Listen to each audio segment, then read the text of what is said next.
I'm Francesca Maxime. And I'm Matt McClure, and this is Currents. Under pressure about the tax filing deadline, we'll show you the help that's available. The reason we help people is not because they are Catholics, but because we are Catholics. The church goes into the deep and gets a big catch. The outreach, again, is the new evangelization, where you're looking to get people more engaged in their faith. If they're not Catholics, to consider the Catholic faith. And a local choir gets a stadium gig.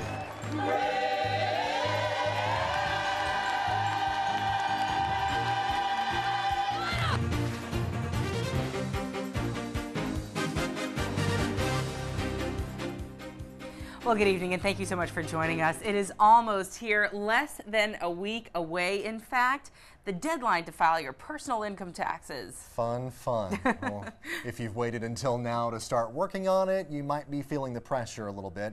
And it's even more difficult for seniors and immigrants who may have a hard time understanding it all. That's true, but as we hear from our Natalia Ortiz, help just might be right around the corner at your local church. With tax season upon us, many senior citizens and low-income people struggle to fill out their taxes. But churches like St. Rosalia Regina Pacis in Bay Ridge are helping them breathe a little easier. We have people from the AARP, which is the American Association of Retired Persons, helping them to fill out their taxes. All right, sit down, get comfortable. Every year, the AARP sends out volunteers like Charles Buckley to assist, free of charge, primarily elderly people who otherwise are unable to fill the forms out themselves.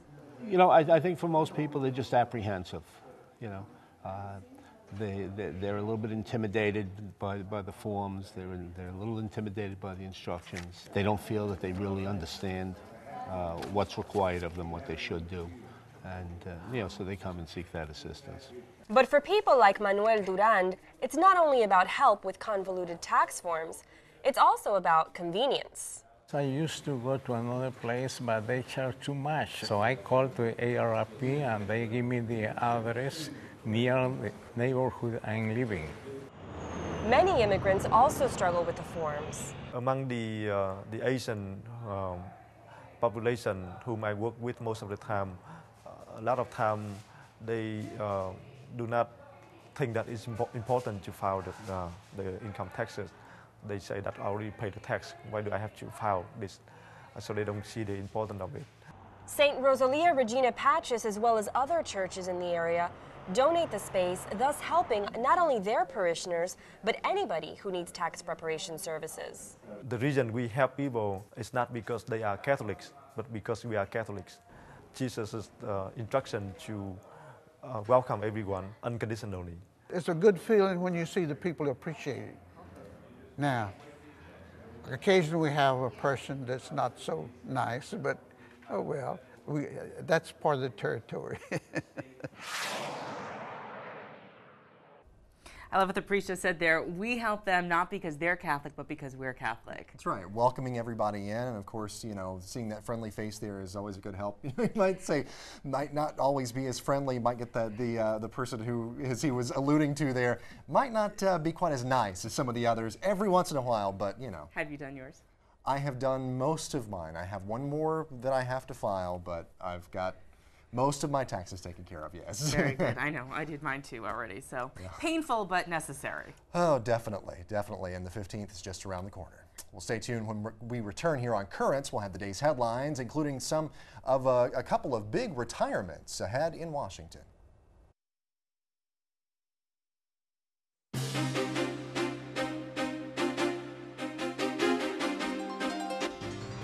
Welcome back to Currents. I'm Matt McClure. And I'm Francesca Maxime. Coming up just a bit later, it is an experience they will never forget. A local church group sings at Citi Field. But first, let's turn to the day's headlines. A Catholic congressman who fought for pro-life provisions in the health care reform bill this year says he will not seek re-election. Michigan Democrat Bart Stupak said today that he would retire after serving 18 years in the House because he wants to spend more time with his family. Stupak also said he accomplished one of his main goals this year, getting health care reform passed. The congressman made headlines for his 11th hour deal with the White House on health care reform. Stupak supported the legislation after President Obama agreed to sign an executive order explicitly banning the use of taxpayer dollars to pay for abortions. Well, another major retirement announcement coming out of Washington today as Supreme Court Justice John Paul Stevens says he will step down this summer. Stevens is the oldest justice on the court and is regarded as its liberal leader. President Gerald Ford appointed Stevens to the High Court in 1975. He turns 90 years old later this month. Analysts say Stevens' retirement should not change the conservative-liberal split on the court since President Obama is likely to appoint a liberal-leaning replacement. Well, the earthquake that rocked Haiti in January may not be making many headlines nearly 3 months later now, but new numbers show the disaster is still on the minds of Catholics in the U.S. American Catholics have given nearly $60 million to the relief effort in Haiti so far. The donations have come through Catholic Relief Services, which has been providing food, temporary shelter, and other services to Haitians since the earthquake hit. New York Archbishop Timothy Dolan, who is chairman of Catholic Relief Services, says the organization has more than 300 staffers on the ground in the island nation. Dolan says the nearly $60 million given so far is an amazing example of love and faith in action. Well, the Vatican said today that Pope Benedict is willing to meet with victims of clerical sexual abuse. A spokesman told Vatican Radio that transparency and rigor are urgently needed to show that the Church is run in a wise and a just manner. He also said the Pope deserves respect and support in the face of what he called unfounded allegations of covering up sexual abuse. There is more defense of the Pope coming from someone who has written extensively about Pope Benedict XVI. We get details now from Rome Reports. Vaticanist John Allen is one of the most recognized biographers of Benedict XVI. In light of the sex abuse crisis, he's written an article in the New York Times in which he writes, "For anyone who knows the Vatican's history on this issue, Benedict XVI isn't just part of the problem, he's also a major chapter in the solution." Before the year 2001, dioceses were the ones in charge of investigating sex abuse by members of the clergy, not the Vatican. Sometimes this caused delays, and in the end, the internal process was slow and produced little results. As a solution in 2001, John Paul II assigned the Congregation for the Doctrine of the Faith to investigate all sex abuse allegations. Then, Cardinal Joseph Ratzinger was the main person supervising sex abuse cleanup in the Church. Ratzinger was criticized at the time for taking quick action against priests in the cases where the evidence was all too clear. In other words, he dismissed those priests without a trial. Since then, the direct punishment rule has been applied to 60% of all 3,000 cases that have reached the Vatican. In fact, only 20% of all cases have gone to trial because 10% of priests resigned and another 10% were immediately dismissed. According to Allen, once Pope, Joseph Ratzinger decided one of his main priorities was to put a stop to sex abuse. Even though he faced resistance during the first year of his pontificate, he condemned 2 high-profile priests for sex abuse. One of them was Gino Buresi, an Italian priest and founder of the Oblates of the Virgin Mary. The other was Maciel Maciel, the Mexican priest and founder of the Legionaries of Christ. Benedict XVI is also the first pope to meet with victims of sex abuse. The first time was in 2008 during a trip to the U.S., followed by another meeting in Australia just a couple months later. He is also the first pope in history who has confronted clerical sex abuse with a special document, a pastoral letter addressed to Catholics in Ireland in May of 2010. In it, the pope said he felt betrayed by the bishops. The international media praised the letter. John Allen explains that the sex abuse crisis has 2 aspects: the priests who committed the crimes and the bishops covering for them. In his opinion, Benedict XVI's policy has led to a decrease in the number of abuse cases, but there's still room for more action and measures against bishops who over the years have ignored the norms of the Church. Well, the sex abuse scandal is taking a toll on the public's confidence in Pope Benedict. A new survey by the Pew Forum shows the number of Americans who believe the Pope has done a poor or a only fair job of handling sex abuse problems. Well, that number jumped from 48% to 71% between April 2008 and April of this year. The number of people saying the Pope has done a good or an excellent job handling the crisis dropped from 39% to 12%. And finally, the cloth believed by many to be the burial garment of Jesus Christ goes on display in Italy tomorrow. The Shroud of Turin will be on exposition at the main cathedral in the city of Turin until May 23rd. Visitors will be allowed to see the shroud free of charge. However, they must make reservations ahead of time to control the flow of traffic. Pope Benedict will travel to Turin to venerate the shroud on May 2nd. Well, stay tuned. There's much more Currents coming up. Just ahead, welcoming them with open arms, Bishop DiMarzio talks about the newest Catholics. You need to reach out, to tell people you are welcome, and you want to come and learn, we will help you.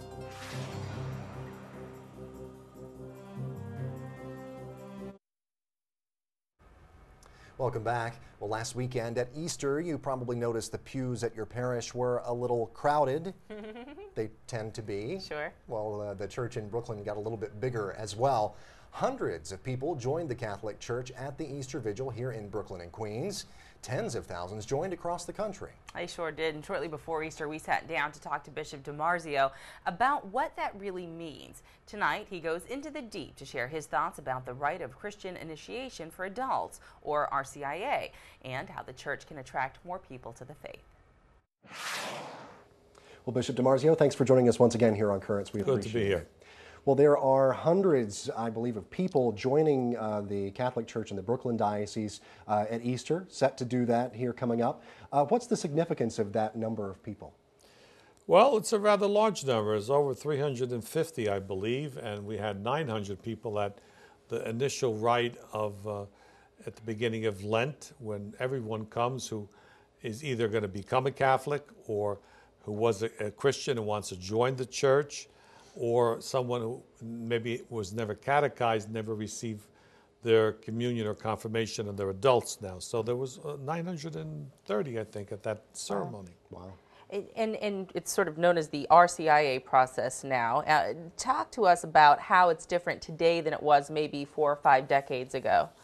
It actually started in 1970. I was just ordained a priest, and this was a result of the Second Vatican Council, when the church realized that we had to have an official way of welcoming new members. Prior to that, if you wanted to become a Catholic, you would go to a priest, and the priest would catechize you. They had books. I used to have one, Mr. Jones Meets Father Smith or something. And it was the name of the book. And it was a lesson plan. Each week you'd come in and you'd talk to the person in the lesson and whatnot. Then, with the new situation, it became more of a communal aspect. Okay. So it just wasn't the priest, but it was the community welcoming the person. Sure. And not just one person, but everybody. So the classes would be en masse. There would be also a liturgical function where the person would be gradually initiated into the faith, especially during the Lenten season, when it would begin the first Sunday of Lent with the rite of welcome, and then it would proceed through Lent with the scrutinies, the questioning of the person, and the handing out over of the scripture, culminating always in the Easter Vigil, when the person would be fully initiated, be brought into the church or baptized. Nice. Well, very good. Well, as far as outreach and bringing people into this process, and might be saying, well, take another look at the Catholic Church if you haven't. I know there's the initiative Catholics Come Home, right, which has been very popular, which we've talked about here on the show quite a bit. What is the church here in Brooklyn doing as far as outreach is concerned? Well, one of the things I've asked the net to do is to put the RCIA on TV so that people can learn about the faith. They can not have to go to a class, perhaps, but have this kind of catechesis that would allow people to come to make a decision. I think we should use the modern means. The outreach, again, is the new evangelization, where you're looking to get people more engaged in their faith. If they're not Catholics, to consider the Catholic faith. If they're not Christians, to consider that type of conversion. So it is an ongoing process where people have to reach out. Just today, in fact, one of the pastors handed me a card in Spanish and English of the outreach of this particular parish, in which they gave thousands out, he said, and just got people going on down the streets of the parish, and it basically was welcome home. That was for Easter, so that people had that So those are the things that are happening all over in different ways that you need to reach out, need to tell people you are welcome, and you want to come and learn, we will help you. Yeah, and there are a lot of ways that people can be welcomed into the fold. What are the things that you might be able to say to just anyone that they can actively do today or any given day that might be able to incorporate someone and just say, hey, come to church with me on Sunday, or come over for dinner, or I can talk to you about X or Y or Z, or what? All good ideas. Yeah, I mean, it's a personal invitation is the most important thing. That someone reached out and thought it was so important to them, their faith, they wanted to share it. Okay. So I think that's the key thing. Personal connection. Personal connection, personal witness to what the person believes attracts other people. It's just a one-on-one. If it worked for me, most it might work for sure, you. Definitely, sure. Okay. One-on-one. Sounds great. Well, Bishop, thank you so much for being You're with us welcome. here today on Currents. We always right. appreciate seeing you. Good to be here. I was sort of thinking of that earlier today when I was updating the Facebook page about what we're doing, and I was putting up our YouTube videos on our Facebook page, which I do on a regular basis, of previous shows. And I was saying that may be my way of sort of evangelizing in a way. I always sort of put the show up and let people know what we've done and what we've covered and what we're going to cover. And, there's a lot of people on my Facebook and everything. So in a way, that's sort of my way of doing it, because I can't invite everybody over for dinner. Yeah. I mean, a few people, sure, but Well, and as Bishop DiMarzio was saying, it's it's kind of a personal level thing. Like, I mean, people go about it in different ways, and certain things might be effective for one person, and other methods might be effective for another person. But the important thing to remember, as he was saying, is do what you can, and just talk to people, try and reach people on whatever level you communicate with them. And communicate. And he also said, emphasize the importance of the new evangelization net as well, and what this channel tries to do on a daily basis. Sure. So, yeah. I mean, there are a lot of tools and a lot of things going on as far as outreach goes. So, inch by inch, row by row, the garden shall grow.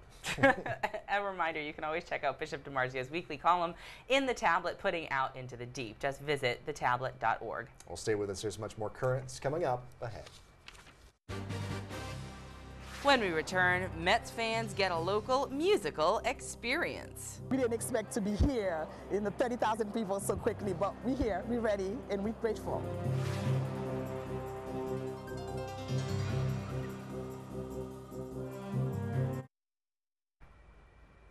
Finally tonight, we take you from the net all the way to the Mets.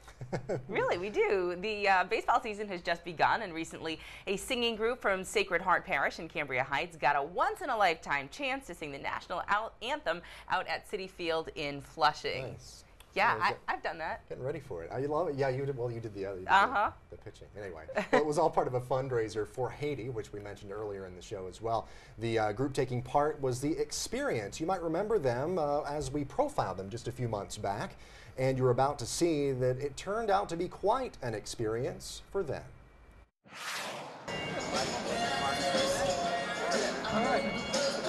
I'm here tonight with The Experience, the musical group that we formed recently last year. And we're singing the national anthem tonight at Citi Field, so it's like a dream come true, really. We were more than excited. We left, we came here, the sound check. We were looking at the empty chairs thinking, okay, there are going to be a lot of people here in an hour. So we're excited. We're very excited. We're a little nervous. We did the sound check about an hour ago.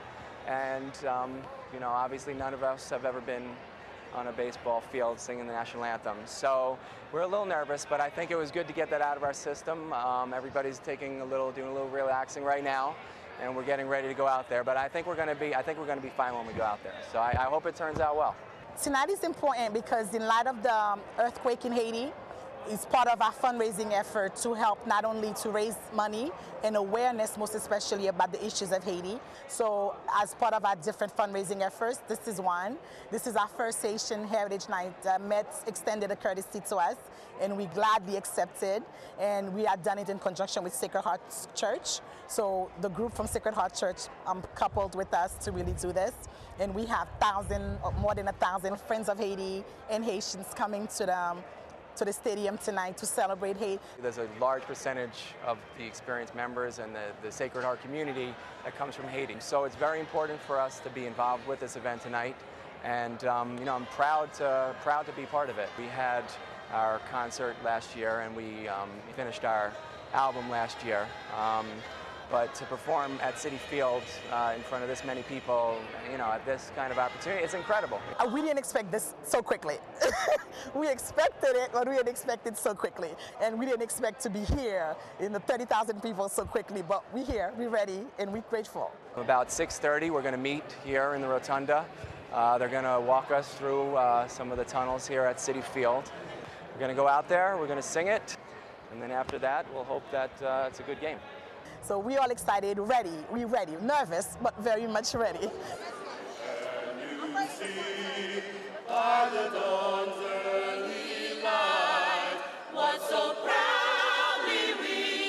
The Met's committed to doing a Haitian Heritage Night every year. And so I'm hoping that they keep it lasting for the next few years because we're going to need the help. They were awesome. It was amazing. They did an amazing job.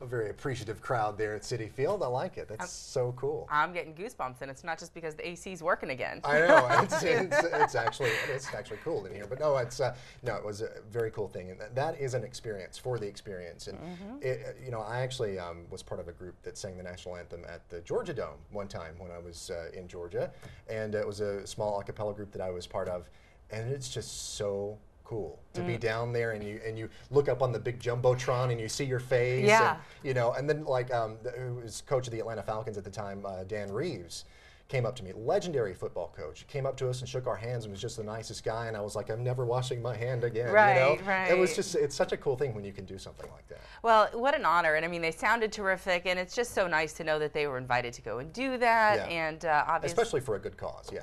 Oh, certainly. I mean, it's just another way to keep it in the forefront of people's minds, you know, to keep reminding them in gentle ways that, you know, any way that they can continue to give to Haiti and remember all the folks there, you know, is a nice thing to do. But kudos to them. Good job. Absolutely. They sounded amazing. Wonderful. Well, that is it for tonight. Meantime, remember, we are always online at currentsny.net, and you can follow us on Twitter, and you become our fan on Facebook if you like as well. Until next time, I'm Francesca Maxime. And I'm Matt McClure. Thanks so much for joining us. Have a great night and a great weekend.